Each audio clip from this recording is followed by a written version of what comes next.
एक शांत झील के किनारे एक कछुआ रहता था। वह दो बतखों का अच्छा मित्र था।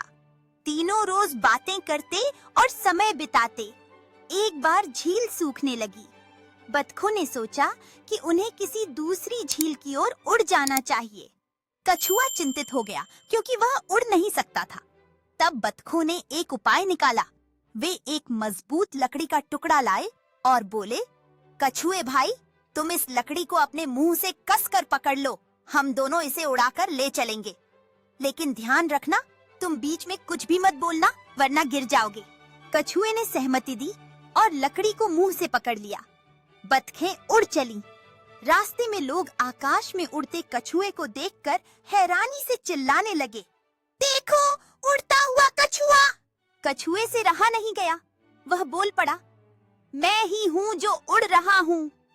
जैसे ही उसने मुंह खोला, वह नीचे गिर पड़ा। डर के मारे बतखें चीखने लगीं। टर्टले ने खुद को घास पर गिरते हुए पाया। वहाँ के अन्य जानवर उसके पास दौड़ आए और उसकी मदद करने लगे। कछुए ने मुस्कुराते हुए कहा, मैं ठीक हूँ। थैंक्स दोस्तों, आप लोगों की मदद के बिना मैं यहाँ नहीं होता। बतखें खुशी से उड़ती हुई उसके पास आईं और सबने एक साथ हंसकर उस मजेदार अनुभव को याद किया। उस दिन के बाद कछुआ और बतखों ने मिलकर हर सप्ताह एक पिकनिक मनाने का निर्णय लिया। झील के किनारे वे हंसते खिलखिलाते और एक दूसरे के साथ मजेदार कहानियां साझा करते। हर सप्ताहांत वे एक नई कहानी सुनाते और अपने जीवन के अनुभवों का आदान प्रदान करते। रात को जब चांद आसमान में चमकता था, वे सब झील के किनारे सोते थे, दोस्ती की गर्मजोशी में लिपटे हुए। सुबह की पहली किरणों के साथ कछुआ और बतखें नए रोमांच के लिए तैयार होने लगे। कछुए ने स्नैक्स को एक बैग में रखा और बतखें उत्साह से अपने पंख फड़फड़ाने लगी। वे एक छोटी नाव में सवार होकर झील के बीचों बीच निकल पड़े।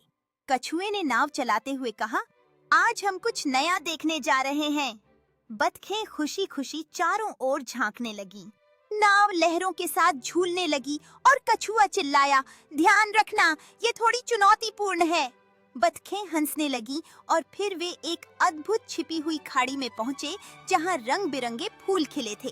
खाड़ी में पहुंचकर कछुए ने फूलों की खुशबू को महसूस किया और कहा, यहाँ तो बहुत सुंदर है।